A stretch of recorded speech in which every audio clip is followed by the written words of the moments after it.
Old city మీద ప్రజల మీద తన అక్కసును వెలగుచ్చే ప్రయత్నం చేసినారు. సిద్దిపేటలో కాంగ్రెస్ పార్టీ గెలవలేదనో, గజ్వేల్లో కాంగ్రెస్ గెలవలేదనో, ఒక్క నిమిషం, ఓల్డ్ సిటీలో గెలవలేదని ఆయన ఏమన్నారంటే బిల్లులు అక్కడ ప్రజలు కట్టలేదు అని అన్నారు. ఇది వాస్తవం కాదు.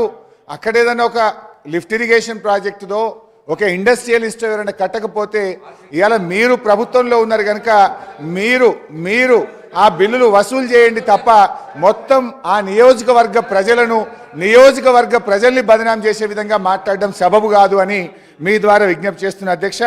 ఇక రెండో విషయం అధ్యక్ష, ముఖ్యమంత్రి గారు ఇంకో విషయం అన్నారు.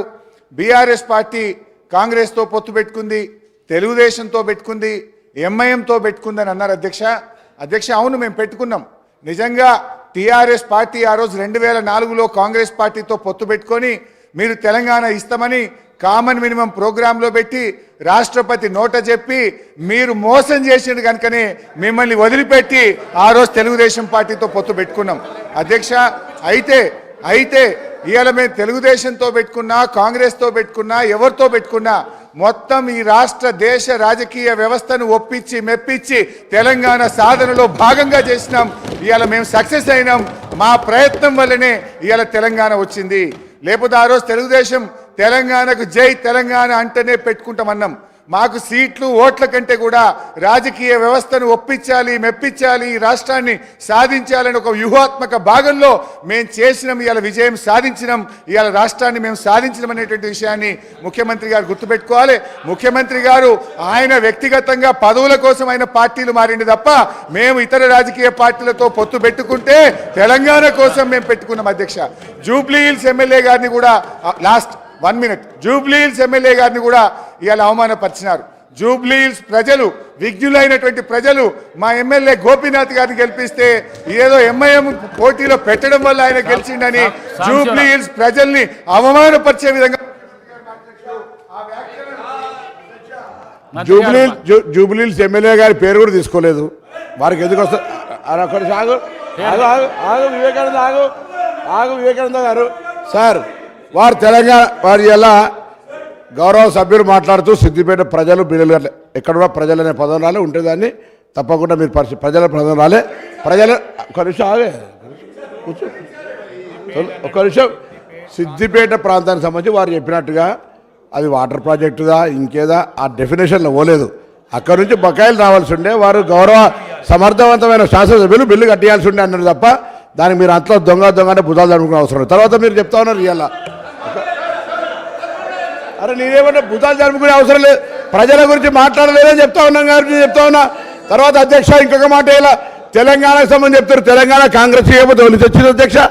ఇలా తెలంగాణ తెస్తేనే మీరు 10 సంవత్సరాలు మంత్రులు. దయచేసి ఆ విషయం మర్చిపోవద్దు. ఇలా తెలంగాణ తేకపోతే తెలంగాణ పార్లమెంట్ ఆర్టికల్ 3 ఇవాళ మీ పార్లమెంట్ సభ్యులు కేశవరావు గారు కానీ కాంగ్రెస్ పార్లమెంట్ సభ్యులు లేకపోతే తెలంగాణ ఎక్కడ అధ్యక్ష? ఇలా వీళ్ళు మాట్లాడతారు. ఆనాటి నాయకత్వం ఒకరని చెప్తానా, అన్పార్లమెంట్ అయితే తెలుగుతాం కానీ వీడికే ఏం రాకుండా పోయినా కూడా పార్లమెంట్లో తెలంగాణ బిల్ పాస్ అయిపోతే రాకపోతుంది అధ్యక్ష. ఆనాడు స్పీకర్, లోక్సభ స్పీకర్, ఆనాడు సభ్యులు పోడియం దగ్గర లొల్లైతుంటే కూడా బిల్లు ఏ విధంగా పాద్యాలు చేస్తే ఇట్లా మాట్లాడితే ఇట్లా బరుగుతే ఎట్లా నడుస్తుంది అధ్యక్ష? నేను అడుగుతా ఉన్నా, ఇలా బరాబరుగా కాంగ్రెస్ పార్టీ సోనియా గాంధీ గారి నాయకత్వంలో ఈ హౌస్ లో వాళ్ళ నాయకుడు చెప్పిండు సోనియా గాంధీ లేకపోతే తెలంగాణ వచ్చేది కాదు. ఇవాళ ఇట్లా మాట్లాడితే ఎట్లా అధ్యక్ష? ఆనాడు ఉండే పరిస్థితి వల్ల మేము మళ్ళీ చెప్తున్నాం, మా రాజగోపాల్ రెడ్డి గారు, మా డాక్టర్ వివేక్ గారు, మేము ఆనాడు వాళ్ళ ఎంపీ కేశవరావు గారు, ఇలా శాసన మండలి చైర్మన్ సుఖాంజర్ రెడ్డి గారు కానీ పార్లమెంట్ సభ్యులం లేకపోతే ఎక్కడిది తెలంగాణ అధ్యక్ష? సోనియా గాంధీ గారు లేకపోతే అధ్యక్ష. ఇంకొకటి సబ్జెక్ట్ ఈ వేరు కాకుండా ఒకటి గౌరవ నేను జగదీశ్వర్ రెడ్డి గారు మంత్రి గారు అడుగుతా ఉన్నా, 10 సంవత్సరాలలో ఎన్ని సంవత్సరాలు విద్యుత్ శాఖ మంత్రి కూడా తెలియదు అధ్యక్ష. కుసారు అయినా మెంబర్ ఈరోజు అధ్యక్ష 2010 అధ్యక్ష 2010 ఫిబ్రవరిలో ఆనాటి గౌరవ ముఖ్యమంత్రి గారు రోషయ్య గారు తెలంగాణ ఉద్యమం ఉన్నప్పటికీ కూడా మేము ఆనాడు శ్రీధర్ బాబు గారు, మేము గౌరవ శాసనసభ్యులు కేటీ రామారావు గారు శాసనసభ్యులు, మేము ఆనాడు నేదురూరులో ఒక పవర్ ప్లాంట్ ఫౌండేషన్ వేసుకున్నాం 3x700 2100 మెగావాట్కు. అధ్యక్ష నేను ఎందుకు చెప్తా ఉన్నానంటే ఆ పవర్ ప్లాంట్ ఫౌండేషన్ వేసుకున్నాం 2010లో. మేము పార్లమెంట్ సభ్యుని గ్యాస్ అలిగేషన్ రాలే, ముఖ్యమంత్రి గారు